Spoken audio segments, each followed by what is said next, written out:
পার্শ্ববর্তী বাংলাদেশের প্রধানমন্ত্রী শেখ হাসিনাকে জোরপূর্বক ক্ষমতা থেকে সরানো হয়েছে, তিনি নিজে থেকে পদত্যাগ করেননি। অতএব আমাদের প্রধানমন্ত্রী নরেন্দ্র মোদীকে অনুরোধ করব অতি দ্রুত তাকে তার দেশে পূর্ণ মর্যাদায় ক্ষমতায় বসানোর জন্য।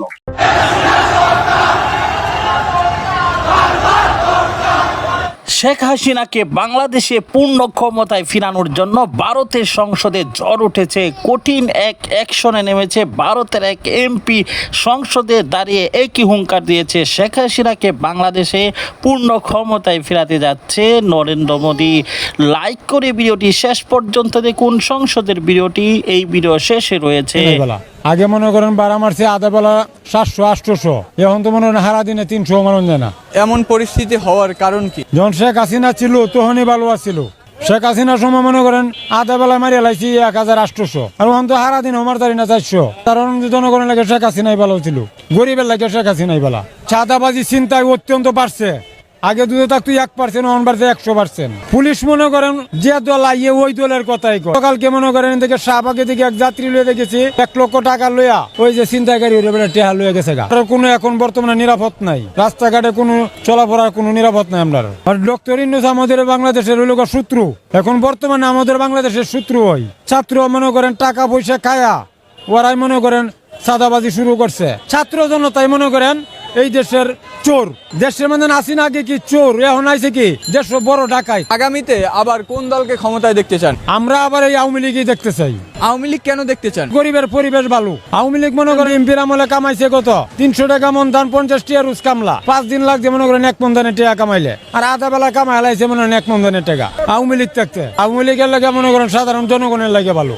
আওয়ামী লীগের তো নিবন্ধন বাতিল হয়েছে, তারা তো নির্বাচনে অংশগ্রহণ নিতে পারবে। আমরা কেন্দ্রই যাব না, আমরা কেন্দ্র গিয়ে কি করুম? ওইটি তো আরো বেশি চোর। ওরা বুট দিয়ে আমরা এই দেশে কি করুম? ওই দেশের আওয়ামী লীগের দরকার। ইলিশ মাছ খাইছি এই ছোটবেলা 40 বছর আগে, এখন আর কিনা খাইতারি না। ইলিশ মাছ খেতে পারেন না কেন? আমি কামাই করুম 500 টাকা, ইলিশ মাছের দাম চাই 2000 টাকা। তো কাম করতে খেতে ইচ্ছা করে না? ইচ্ছা করলে আমার দিব, কেউ তো দিব না। ছেলে মেয়ে একটা ভালো কিছু খেতে চায়, মাছ খেতে চায়, তখন বাবা হিসেবে যখন দিতে না পারেন তখন কেমন লাগে? না, ওরা এটি বুঝে না, ওরা না খাইতে ওরা বুঝে না। ইলিশ মাছ খাই না, ওরা অনেক খাইতে জানে না।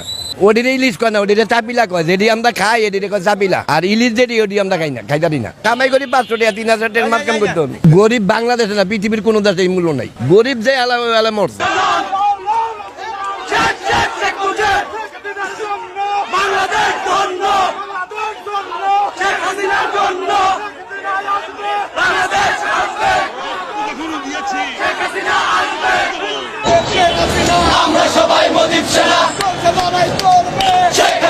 ভারতের সংসদে এবার শেখ হাসিনাকে বাংলাদেশে প্রত্যাবর্তনের বিষয়ে একজন বক্তা বক্তব্য রাখেন। সরাসরি চলুন দেখে আসি। আমাদের পার্শ্ববর্তী বাংলাদেশের প্রধানমন্ত্রী শেখ হাসিনাকে জোরপূর্বক ক্ষমতা থেকে সরানো হয়েছে, তিনি নিজে থেকে পদত্যাগ করেননি। অতএব আমাদের প্রধানমন্ত্রী নরেন্দ্র মোদীকে অনুরোধ করব অতি দ্রুত তাকে তার দেশে পূর্ণ মর্যাদায় ক্ষমতায় বসানোর জন্য। প্রিয় দর্শক, সম্পূর্ণ ভিডিওটি দেখলেন, বুঝতে পেরেছেন ভিডিওটি গুরুত্বপূর্ণ। আমরা রীতিমতো অবাক হয়ে গিয়েছি যখন অন্তর্বর্তীকালীন সরকার ডক্টর মোহাম্মদ ইউনূস তিনি বিপ্লবী সরকার হয়েও সেরকম বিপ্লবী ভূমিকা পালন করতে পারেনি, এবং কি দেশের অস্থিরতা, অরাজকতা, চোর ডাকাতি, রাহাজানি এবং চাঁদাবাজি বেড়েই চলছে। হত্যাকাণ্ড সহ বড় অঘটন ঘটছে সারা বাংলাদেশ জুড়েই। একে এমন অভিভাবকহীন বাংলাদেশ পেয়েছে সেটা আমরা কখনো কল্পনা করতে পারিনি। আমরা সর্বশেষ যদি একটি বিষয় জানি তাহলে বুঝতে পারি যে দেশের পূর্ব অবস্থা থেকে বর্তমানে অনেক অধঃপতনের দিকে ধাবিত হয়েছে, আর এগুলা থেকে আমাদের উত্থান হওয়া উচিত। এবং এখনই যদি উত্থান হতে না পারি তাহলে অবশ্যই নির্বাচন দিয়ে একটি নির্বাচিত সরকারের মাধ্যমে এই দেশের ক্লান্তি লগ্ন পার করা উচিত। প্রিয় দর্শক, আজকের মতো বিদায় নিচ্ছি, দেখা হবে অন্য ভিডিওতে। আসসালামু আলাইকুম।